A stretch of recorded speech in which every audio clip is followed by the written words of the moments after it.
My goodness, good morning, good afternoon, whatever it is for you, I hope you are having a fantastic day. My name is Zach Schaumler. This is Strong Opinion Sports. Thank you so very much for tuning in. Today is Monday, April 2nd, or at least it will be for another minute. It is almost midnight. It's soon to be Tuesday. Hope you had a great weekend. I waited until after the NCAA College Basketball National Championship to record this episode of the podcast.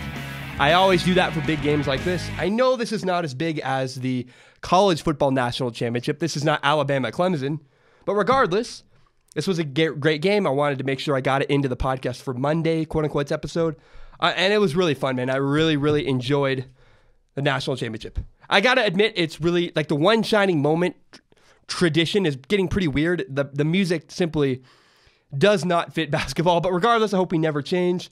And I really appreciated that TBS went all out. I work a lot of live shows, and as a production nerd, I really appreciated what we saw. A bunch of wire cams, sideline cameras on rails. Again, man, it was a great production. Really loved it. I want to start with this. I very briefly was a long-distance runner. In high school, I dated the senator of Oregon's daughter. Oh, man. And she was a long-distance runner. So what I would do is I would go running with her. I would go with her on her training sessions. And there was a tendency that I had to learn how to fight when I was running long distance. See, I would want to sprint right out of the gate. I'd want to just get started and go as fast as I possibly could. And I would burn up all of my energy in the first mile. See, the way to run long distance is you stay even keel the whole way. You find a pace and you keep a steady pace for the entire run. That is what we saw tonight in the national championship. Michigan came sprinting out of the gate immediately. All hustle. Wagner looked good. Michigan looked fearless. They shot all kinds of threes, had no problem. And if you remember, Michigan had the lead 21-14 over Villanova. Michigan's defense looked physically dominating. They were long and lanky, and man, they just looked dominant over Villanova. And then bam, Michigan, who came out sprinting, hit a wall in a long-distance run. At the 1 mile mark, Michigan hit a wall and could not keep sprinting. What goes up must come down. Because next thing I know, it's 24-25 Villanova. And then 24-28 in Nova's favor. And eventually, it was 28-37, and Villanova never looked back from there. In the first half, Wagner had 11 points in the first 5 minutes for Michigan. And after that, the last 15 minutes of the first half, he did not score. Michigan's best player did not score the last 15 minutes of the first half. And in the second half, Michigan came out and they looked hesitant. From behind the three-point line, they were no longer taking the same confident shots they were in the first half. And the obvious thing is Dante DiVincenzo had a ridiculous night. He just absolutely killed it. He had 31 points. He was 10 for 15 shooting. He had 5 threes. He had a dominating performance. But don't go crazy about Dante. Remember how good Jimmer Fredette looked? Relax. Dante is great. I'm excited for his future, but let's not go NBA crazy. Now, again, despite Nova winning by 17 points, it was 79-62 Villanova over Michigan. I loved every minute of this game. I found myself, despite the 15-point deficit, still yelling at the TV. It was fun. It was amazing. I loved it. And I love sports when it matters. When sports matter, when the outcome matters, there is nothing better in all of sports. Now, the truth is, Villanova dominated. Villanova had 38 rebounds to Michigan's 27. Villanova shot 37% from three-point range. Michigan only shot 13% from behind the arc. And I loved it. It was a ton of fun to watch. It was great. In spite of the blowout, I know Villanova won by 18 points. It didn't feel like that to me. It was a ton of fun. I loved it. I'm happy for Jay Wright. I'm a big fan of Jay Wright, Villanova's coach. He's absolute class, and this was a very fun game to watch. It's worth noting, though, before we move on from basketball, there were 112 shots taken in tonight's national championship. And 50 of the 112 were three-pointers. Villanova shot 27 three-pointers. Michigan shot 23. Just under half of every single shot that was taken tonight was a three-pointer. I know I'm not going to be the first person to say this. A lot of people have touched on this before. But tonight is an example of Steph Curry's impact on basketball. Look, I'm in college. Technically, I grew up watching Steph Curry. Guys I play basketball with were influenced heavily by watching today's basketball players. When you go play rec basketball at my college, when you go to Washington State University's rec center, what do you see? Everybody, 6'6" guy, 5'8" guy, everybody in that gym is shooting threes. Do you know why? Because Steph Curry changed the game of basketball. Steph Curry's impact is that now everybody can shoot threes. That's why 50 of 112 shots tonight in the national championship were three-point shots. It's funny, everybody had a list last week talking about the most influential guys on the sport of basketball. Mine goes like this. First, it's Jordan for very obvious reasons. Jordan is the biggest brand in all of sports. Now, second for me is Allen Iverson. No one changed the game like Allen Iverson. I'll explain that later. Then we have, I combined Larry Bird and Magic Johnson just because they played at the same time, and we'd never seen guys at their height be able to shoot. Everybody that was a 6'10" guy would back you down, do hook shots, stuff like that. These guys, Magic and Larry Bird, were tall and could shoot. That's what we see now from Porzingis and Dirk Nowitzki. All these guys that are tall and shoot is because of their influence. Now, for the fourth most influential guy on basketball, I put Steph Curry, again ahead of LeBron James, because Steph Curry changed the game of basketball. All the three-pointers you see in basketball, that's because of Steph Curry's influence. Now, again, at 5, I do put LeBron because of his Hollywood career, and he's globally, LeBron is a huge star. He's a bigger star than Tom Brady. But Steph Curry, mark my words, Steph Curry absolutely has impacted the game of basketball. Guys my age, guys younger than me, people I still know from high school, they looked up to Steph Curry growing up. When they were in high school, when they were playing high school basketball, they saw the way Steph Curry was playing and said, I want to do that. It's interesting. I left Russell Westbrook off the list. I was listening to Earl Watson discuss how Russell Westbrook impacted the way that NBA players dress. And for me, Allen Iverson is the one who changed the NBA's appearance. If you want to talk about somebody changing the appearance in the NBA, that is Allen Iverson. I've been studying Allen Iverson in class. Do you realize before Allen Iverson played basketball, guys didn't have tattoos? Allen Iverson changed the appearance of NBA players forever. I love Allen Iverson. And Allen Iverson changed the NBA 100%. The people we see now, the athletes we see now with tats and arm sleeves, that's because of Allen Iverson. Allen Iverson changed the culture of the NBA. I think for the better. I love Allen Iverson. Growing up, I always used Allen Iverson in video games. I love Allen Iverson. He's a big fan of his. His documentary is great on Netflix. I recommend you watch it. But my two most influential people, some dark horses, people that no one realizes. We all think of LeBron James. We all think of Michael Jordan. We all think of Magic Johnson. Never forget, Allen Iverson changed the way people dress in basketball. And Steph Curry changed the way the game is played. All the threes we saw tonight in the national championship, that is because of Steph Curry. All right, we have a great podcast today. I'm very, very excited. We're going to talk about Sam Darnold. Sam Darnold is the least risky quarterback in this year's NFL draft. We're going to talk about Lamar Jackson. We're going to talk about the 49ers offensive line. Why the Seahawks are doomed.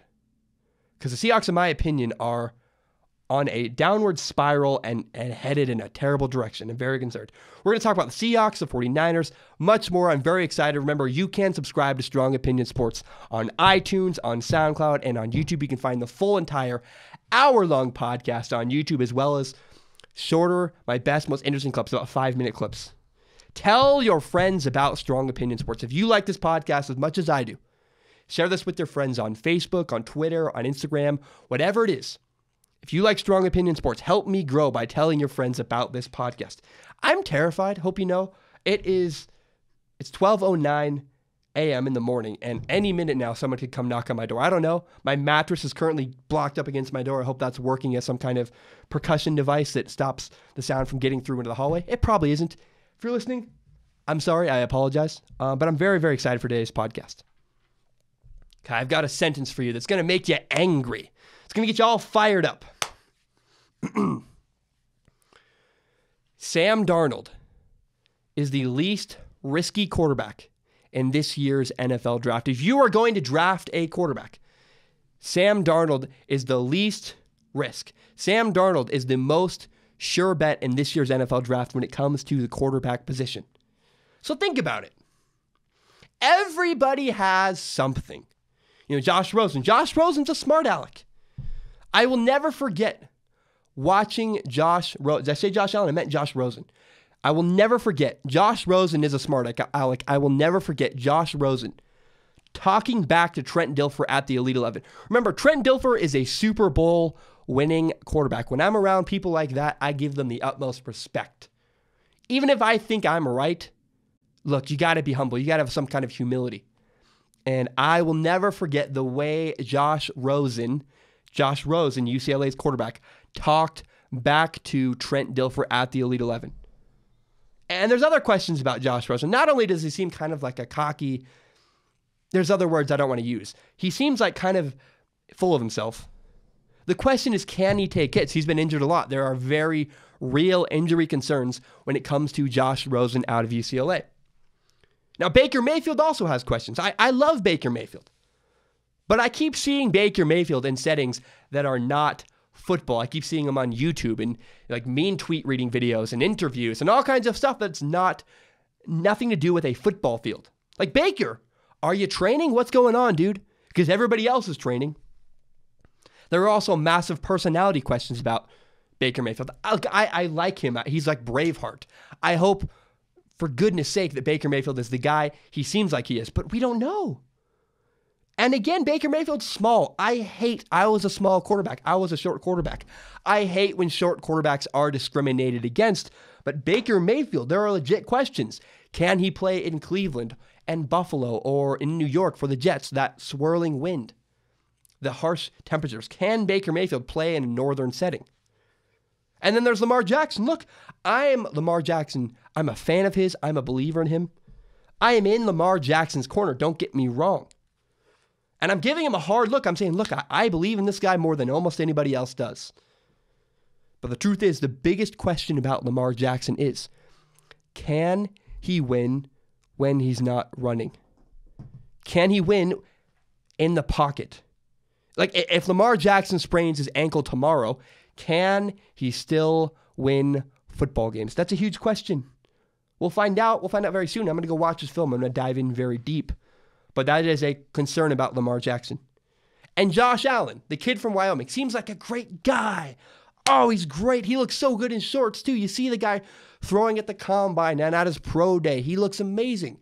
He looks like Tarzan, but he kind of sometimes plays like Jane. That's a bit harsh.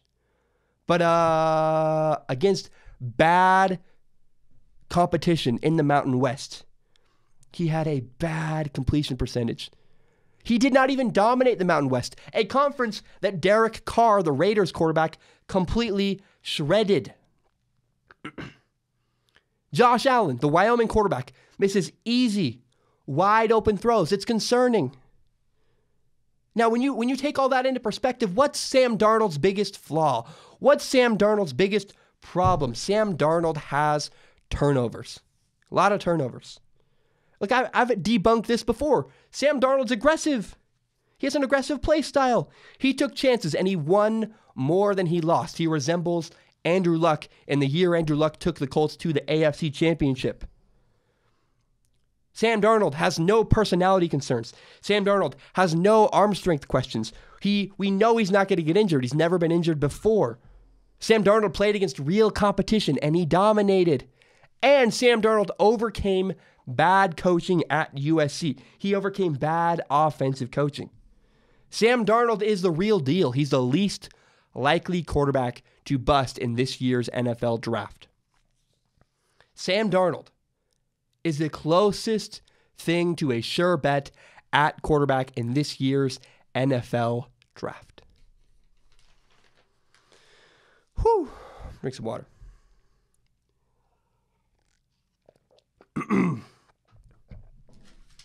So, I played quarterback for 1 year in college, and I really didn't get along well. I didn't like my quarterback coach. I mean, for example, he called me Chum, a play on my nickname Shum. I didn't like him. He wanted me at receiver. It wasn't fun. It wasn't enjoyable. But I'll never forget the life lesson my quarterback in college taught me. Do not overthink things in life. We had a play with complicated routes downfield and the 5-yard out route. All this complicated stuff, 20, 15 yards downfield and a 5-yard out route. And he would always say, my quarterback in college, my quarterback coach would always say, don't overthink it. If the 5-yard out is open, throw the 5-yard out. It's a no-brainer. It's simple. We do this with movies too. I saw Ready Player One and people overthink it. It's a good movie. It's fun. Go see it. I recommend it. Don't overthink it. It's a really fun time. Peter King is a legend. He's a long-time NFL reporter. I don't know what exactly he does at Monday Morning Quarterback. I think he runs the whole show. I think he's like the head honcho at that joint. I think Peter King is the top guy at Monday Morning Quarterback. Peter King reported that the Browns are favoring Josh Allen. He reported that with the number 1 overall pick, it's very likely we see the Cleveland Browns take Josh Allen from Wyoming instead of Sam Darnold from USC. Here's what I hate. When people hear that, people are going to overreact. Oh, how could they? I hate overreactions. I will not do that. And I've said before, and I stand by this. I stand by the fact I will not trash the Cleveland Browns if they draft Josh Allen in this year's NFL draft. If they draft Josh Allen instead of Sam Darnold, I will not trash the Cleveland Browns. I said that before. I stand by that. However, thank God the Cleveland Browns have Tyrod Taylor, because if they draft Josh Allen, they're going to need a guy day one, because Josh Allen is not ready to play day one in the NFL. It's a weird, precarious situation. I know there's a lot of upside, but potential counts for nothing. You know who had a ton of potential? DeShone Kizer. DeShone Kizer crapped out. You got rid of him. Josh Allen, Wyoming's former quarterback, is not ready to start week 1 in the NFL. And Sam Darnold, on the other hand, is the clear, obvious choice for the number 1 overall pick. He's far and away the better quarterback. He's far and away the best quarterback, the least risky quarterback, the closest thing to a sure bet in this year's NFL draft. Remember, Josh Allen didn't shred the Mountain West Conference. He struggles with easy throws. Sam Darnold can make every throw. Sam Darnold, USC's quarterback, can make every single throw. He has a great personality. He can take big hits. He played against real competition and dominated. Sam Darnold overcame bad offensive coaching at USC. The Browns are overcomplicating this. I remember in basketball, if you were wide open on a fast break, you just take the layup. You don't pull up and shoot a three. You're overcomplicating things. Take the easy shot. Literally, it's a layup. Just put it in. Throw the out route if you have a complicated pass play. If a 5-yard out's open, don't overthink it. Throw the 5-yard out. It is a no-brainer for the Cleveland Browns to pick Sam Darnold with the number 1 overall pick. I will not trash them if they pick Josh Allen, but the Browns are absolutely overthinking the number 1 overall pick.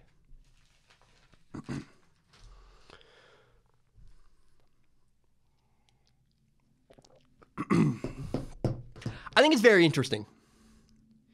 The Seattle Seahawks are at a crossroads right now in their franchise. They have won Super Bowls. They won one Super Bowl. They went to two. And they had this group of players. They had Marshawn Lynch. They had Richard Sherman. They had Michael Bennett, Golden Tate, Max Unger. And now all of these guys are gone. Their core that took them to Super Bowls is gone. So my question for the Seahawks is, what do you do when the going gets tough? In 1996, Harbor High School was playing San Lorenzo Valley in a high school football game.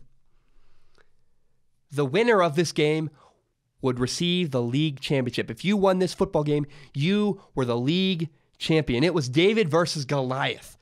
San Lorenzo Valley, SLV, they always won. They were perennial winners. They won every single year. And Harbor High School from Santa Cruz was a bunch of beach bums, skater boys. They were not a football powerhouse. This football game ends in a tie. And Harbor High School, who is massive underdogs, the Harbor quarterback, when asked, do you want to play for overtime? The Harbor High School says, no, we will take the tie. And these two teams became co-league champions. A decision the quarterback, I know him, I'm a friend of his, he regrets to this day. I know the story very well because I worked on a documentary called Almost Champions. And 20 years later, the quarterback felt so guilty about what happened. Wally Rizaki, look him up, felt so guilty 20 years later, he proposed they play a rematch to see who actually was the league champion. And they did it. They went back. But the point of this story is to say, how do you respond when the going gets tough? Do you rise up or do you keel over and take the loss? Do you submit to a tie? We'll just take the tie. I don't want to fight for it. The Seattle Seahawks are in that position. Are they going to keel over and die or are they going to rise up? So everybody left the Seattle Seahawks. Michael Bennett, Richard Sherman, Marshawn Lynch, Golden Tate, Max Unger, all their stars. The core of the Seattle Seahawks is gone.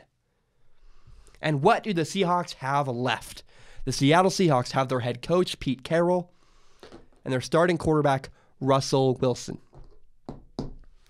If you think back to the early 2000s, we saw a very similar thing happen. We saw this New England Patriots. We saw the New England Patriots win Super Bowls with Teddy Bruschi, Richard Seymour, Rodney Harrison, Junior Seau, rest in peace. The New England Patriots won a bunch of Super Bowls with a core group of guys. They had a great defense, and they had Tom Brady and Bill Belichick. When those old guys retired, when their legendary defense retired and moved on, what were the Patriots left with? The Patriots were left with Tom Brady and their head coach, Bill Belichick. However, when the Patriots lost their great defense, they lost the core of their team. They were able to reset and keep it going. The question is, can the Seattle Seahawks do the same?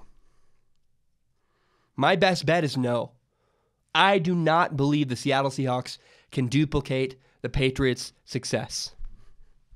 Let's look at Pete Carroll's resume in his career. He spent 1 year as the Jets head coach, took a little break, went back and was the Patriots head coach for 3 seasons before ending up in USC and being USC's head coach for 9 years. He won a couple of championships. And now it's been 8 years in Seattle. It fell apart in USC after 9 years. He spent 8 in Seattle. We are coming close to the end. It's been a good run. It's been a great run. The Seahawks have won a ton of games. But 9 years appears to be the max for Pete Carroll. That might be a weak argument. So let's talk about some other stuff. We've seen many collections of players get together, win a bunch for a few years, and then ultimately fizzle out.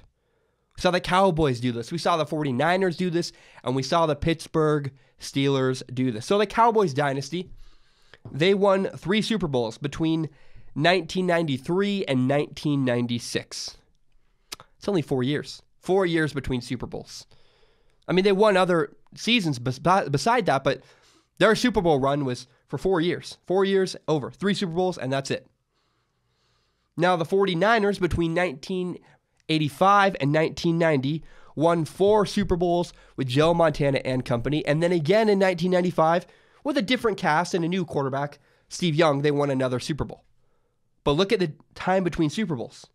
5 years. The Steelers, between 1975 and 1980, won 4 Super Bowls. Again, 5 years. Do you get the point? The point is that even the best dynasties of all time, they don't last very long. They fizzle out after 5, 6 years. Probably 8 years with that same core of guys. The longest we've seen is 5 years between Super Bowls. When you talk about the 49ers, the Steelers, and the Cowboys, the longest stint we've seen between Super Bowls is 5 years.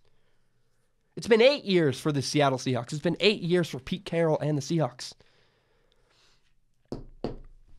You know why the Patriots are so incredible? Why the Patriots are just head and shoulders above everybody else in NFL history? That's because it's been 15 years between their first Super Bowl and their last Super Bowl. They won their first Super Bowl in 2002, and they won their most recent Super Bowl in 2017. 15 years between their first Super Bowl and their most recent Super Bowl.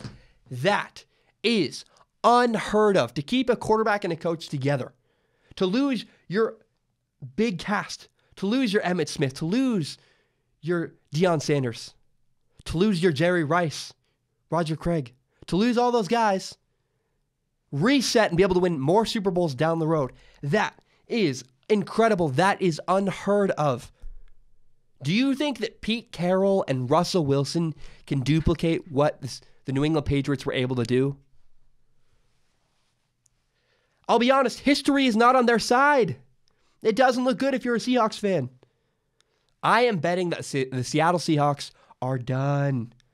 This is the beginning of the end for Pete Carroll and his time as the Seattle Seahawks head coach. They're not going to part ways with Russell Wilson, but this is the beginning of the end for Pete Carroll. And that leads me to the 49ers.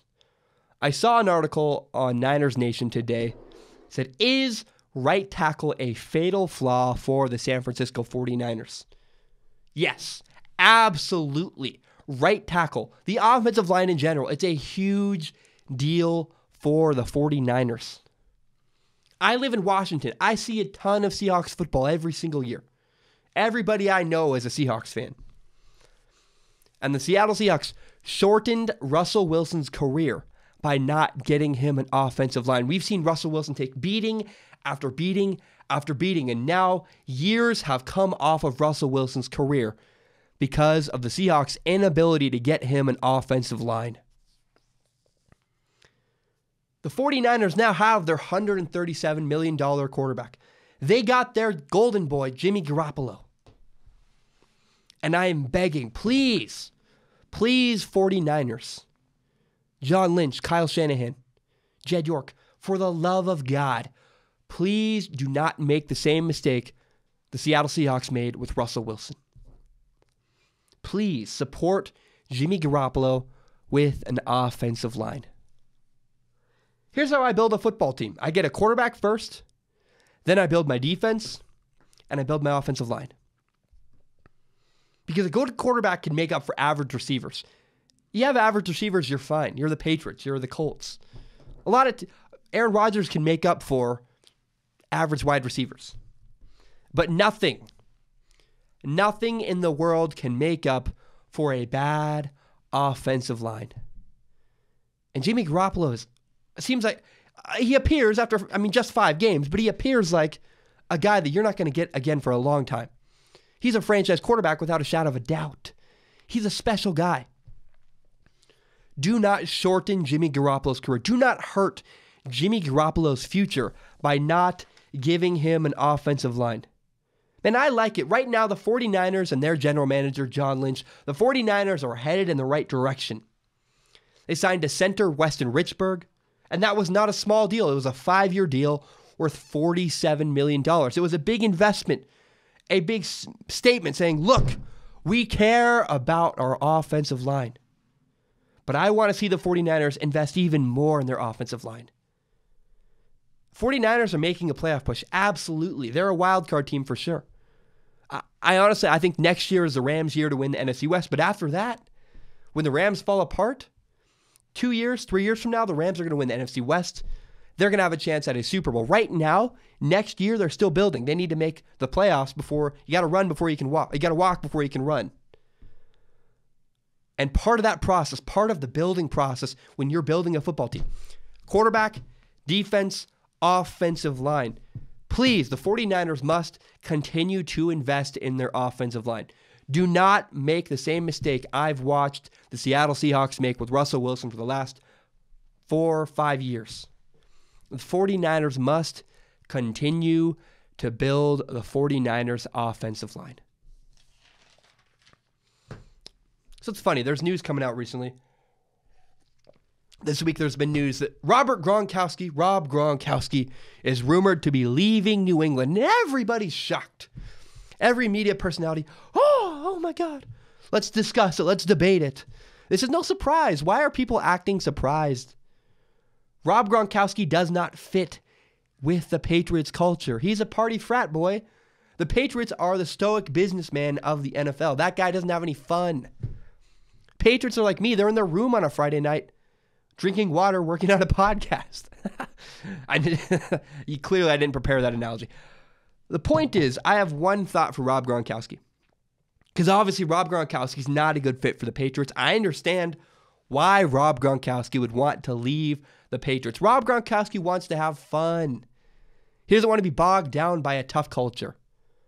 I actually have two thoughts, I guess. Now that I think about it, how many of you guys love your job? I love what I do. I love strong opinion sports. But there are, even for me, my dream job, my favorite thing in the world, doing a podcast, there are parts of this process I don't love. I'm not a big fan of editing. I like writing. I like broadcasting. The editing part sucks for me. I hate social media. I completely hate social media, but that's the only way for me to get my show out to the world. There are just things in your job you have to put up with, things you don't want to do that you must do.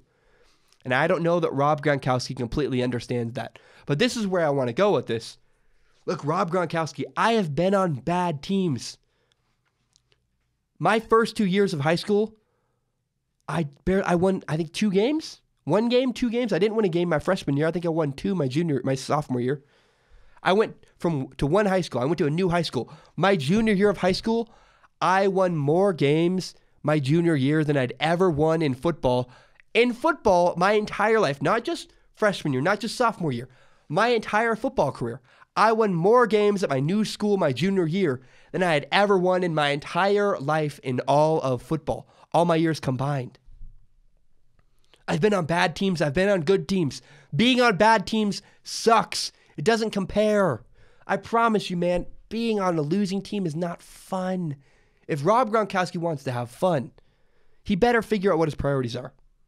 I've got a prediction for you. I'm going to predict this right now. If Rob Gronkowski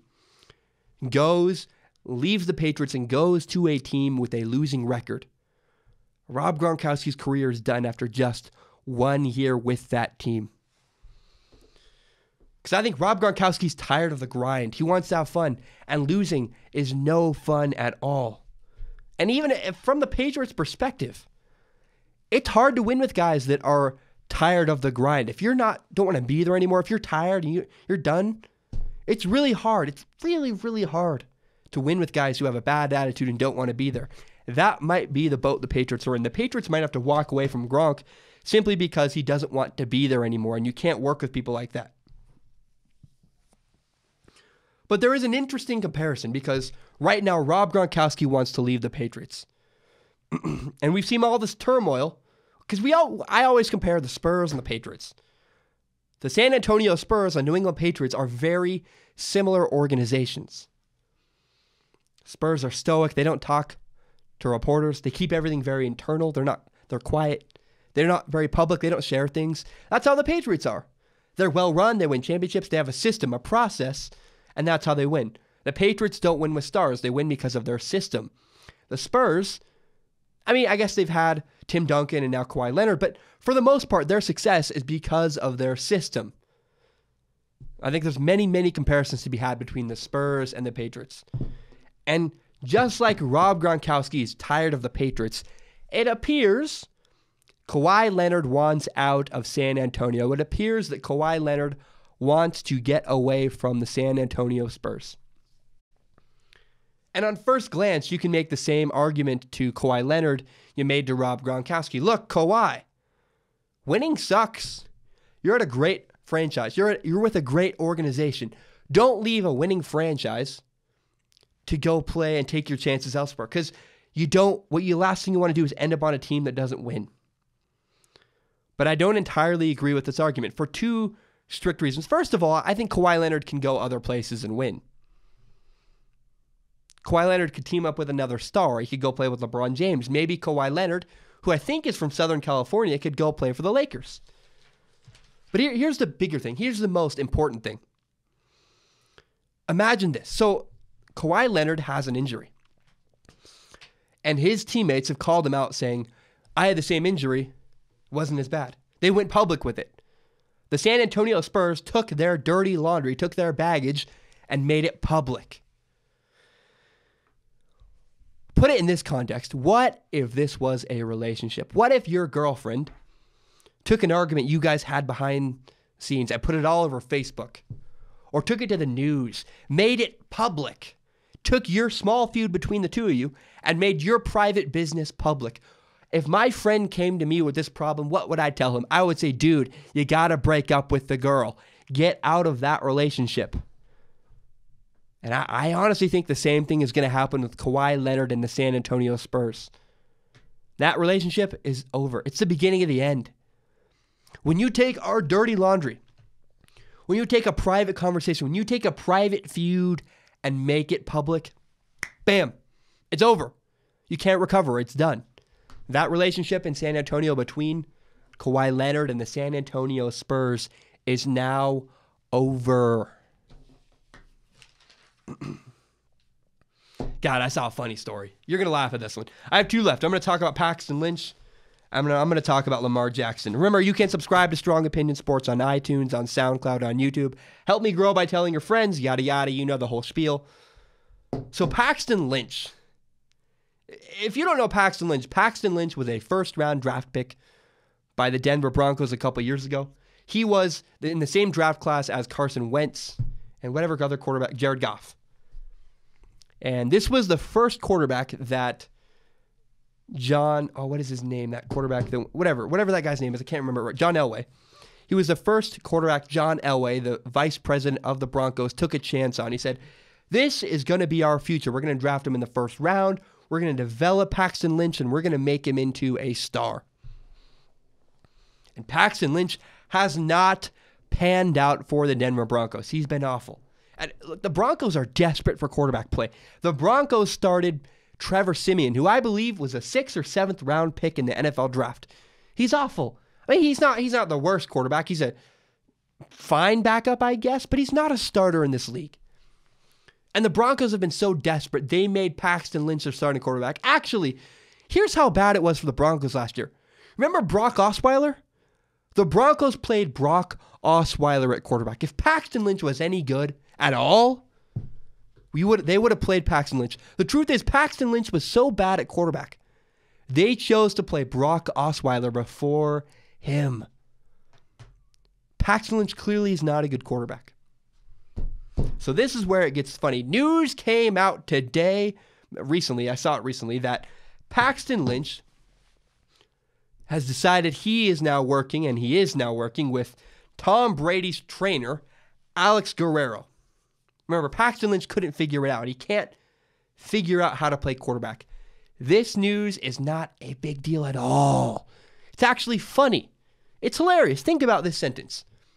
Paxton Lynch is training with Tom Brady's trainer, athletic trainer, Alex Guerrero. What's the key word there?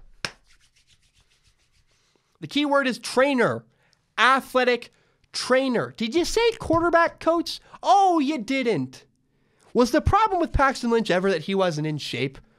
Was the problem with Paxton Lynch ever that, his 40 time isn't good enough or his body's not in good shape? No. The problem with Paxton Lynch is the guy can't read a defense.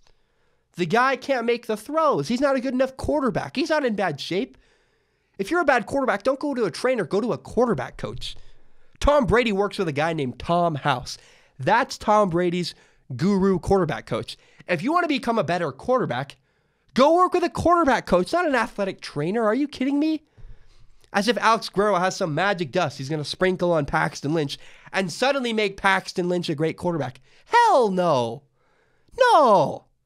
Whoever thinks this is a big story that Paxton Lynch, trying to revive his career, is working with Tom Brady's athletic trainer, it's not going to change anything. Again, I'm going to rest my case here, but the point is, Paxton Lynch, if the Broncos quarterback Paxton Lynch wants to be a better quarterback, for God's sake, go work with a quarterback coach, not an athletic trainer. Alex Guerrero doesn't have some kind of magic dust he can sprinkle on you and give you Tom Brady syndrome. No, it doesn't work that way. That story is silly and drives me nuts. Okay. Whew, I have one more thing. It's fun. I don't know. It's fun for me. I have one more thing I want to talk about today. I guess, here's how I would put it. I'm embarking on a journey this week, a project to learn about the quarterback, Lamar Jackson. I think Lamar Jackson is the most fascinating quarterback in the entire NFL draft. Lamar Jackson's crazy fascinating. He has the biggest fan base in all of this year's NFL draft. Bigger than every other quarterback combined is Lamar Jackson's fan base. He's up with the likes of Russell Westbrook, Cam Newton, Lamar Jackson. Lamar Jackson is a huge, huge star. And many people in Lamar Jackson's fan base are claiming that Lamar Jackson is not getting a fair chance. I don't know what to make of that. I don't know what to make of that. So what I'm going to do, I'm going to do the responsible thing. Before I come out with an opinion about Lamar Jackson, I've already looked at his film. But I want to rewatch all of his film and go even more in depth. Because I did dive into his film. I watched like 7-8 games. But I don't think that's enough. So I want to do a deep dive into Lamar Jackson's tape. I want to watch every single snap Lamar Jackson has taken in college. And these are the things that I am looking for. So the accusation, or maybe the question about Lamar Jackson everybody's bringing up is, Lamar Jackson, the main criticism of Lamar Jackson is that supposedly Lamar Jackson cannot win from in the pocket. And I watched his film. I saw Lamar Jackson roll out and run a ton and throw the ball downfield. And I said, you know what? That shows me, hey, like it or not, Lamar Jackson doesn't win games from the pocket. And on second glance, I don't know if that was very responsible.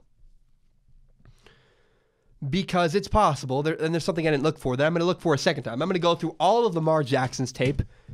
And I feel like an idiot saying this, but hey, you got to admit when you're wrong. You got to do it.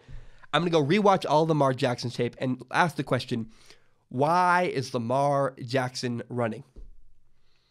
Is Lamar Jackson running because he's undisciplined? Is Lamar Jackson running because he doesn't know how to win from the pocket? Or is it possible that the reason Lamar Jackson is out of the pocket running for his life because he had a bad offensive line? I'm going to give Lamar Jackson the benefit of the doubt and ask the question, is Lamar Jackson running because he needed to? Is Lamar Jackson running not because that's how he plays football, but because he needed to in order to win? I think it's very interesting. And I have another question. I know this statistic is out there. Probably, I think so. I think I could probably find it. But I want to ask, how does Lamar Jackson's completion percentage change when you account for how many drops he had? How many incomplete passes were Lamar Jackson's fault? And how many were his receivers? Because again, the main thing people say to defend Lamar Jackson is he had a bad offensive line and a bad receivers, and he elevated everybody around him. The only reason, supposedly, that Louisville was competitive was because of Lamar Jackson. I'm open to that idea. It's very possible. So again, I know I could probably find that stat out there, but I'm going to look for myself. I'm going to take a tally. I'm going to have deep notes on this. What is Lamar Jackson's completion percentage when you account for all of the drops Louisville receivers had? How many incompletions were his fault? How many were just simply he had bad receivers? I'm going to count for bad routes. I'm going to do everything. I'm obviously going to do a lot of care for this. But I just want to know, is Lamar Jackson actually getting slighted? is he really a better quarterback than everybody is giving him credit for? Because I got to say, there are some things I love. Oh, there are some things I love about Lamar Jackson. Not even his athletic ability. Because clearly Lamar Jackson, as far as speed and agility, is the best quarterback. He's the best athlete. He is the best runner. He's the best agility-wise. He's the best athlete we've ever seen play the quarterback position. He's a better runner than Michael Vick. He's a better runner in my opinion, than Randall Cunningham. Lamar Jackson is the best athlete, not quarterback, athlete that's ever played the quarterback position. I make that very clear because I had someone misunderstand that the other day and say, you think he's the best quarterback of all time? No, I don't. But as far as the running ability, he is the best. There are other things I love about Lamar Jackson too. First of all, Lamar Jackson has never, ever been injured. Not once. From what I can see, I might be wrong. From what I can tell, Lamar Jackson has never dealt with an injury, which is crazy. That's really cool. That's really hard to do. That's special. And the other thing that I love about Lamar Jackson, the best of all, the best feature about Lamar Jackson is Lamar Jackson is an absolute grown-up. Look, you shouldn't get a trophy for doing what's expected of you, but when you compare him to Baker Mayfield, Lamar Jackson's a saint. Lamar Jackson has 100% been a model citizen off the field. He's a humble guy. He's a cool guy. Lamar Jackson's the kind of dude I would love to drink a beer with. I'm like, dude, how are you? Can I meet with you? Can I talk with you? I think Lamar Jackson, if I met him on the street, we'd be friends. Seems like a nice guy, a good guy, a model citizen. On the field, off the field, Lamar Jackson has never had a problem.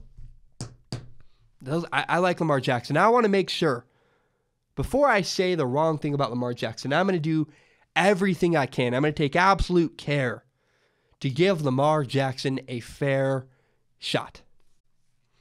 All right, that's all I have, guys. I'm really excited. I started something new. I did a movie podcast on Sunday. It's called Zach's Movie Club. I love it. It's just strong opinion sports with movies instead. It's ZAC''S, Zach's Movie Club on YouTube, on SoundCloud, coming to iTunes, everywhere else eventually. It takes forever. But right now I'm excited. If you want more of me, you like movies and you want to hear my takes, you can also find on my other podcast, Zach's Movie Club. I started on Sunday. I do it every Sunday. I'm excited about that. For now, that's all I have, guys. I really enjoy the show. I'm excited.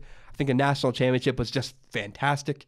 And remember, you guys can subscribe to Strong Opinion Sports on iTunes, on SoundCloud, and on YouTube.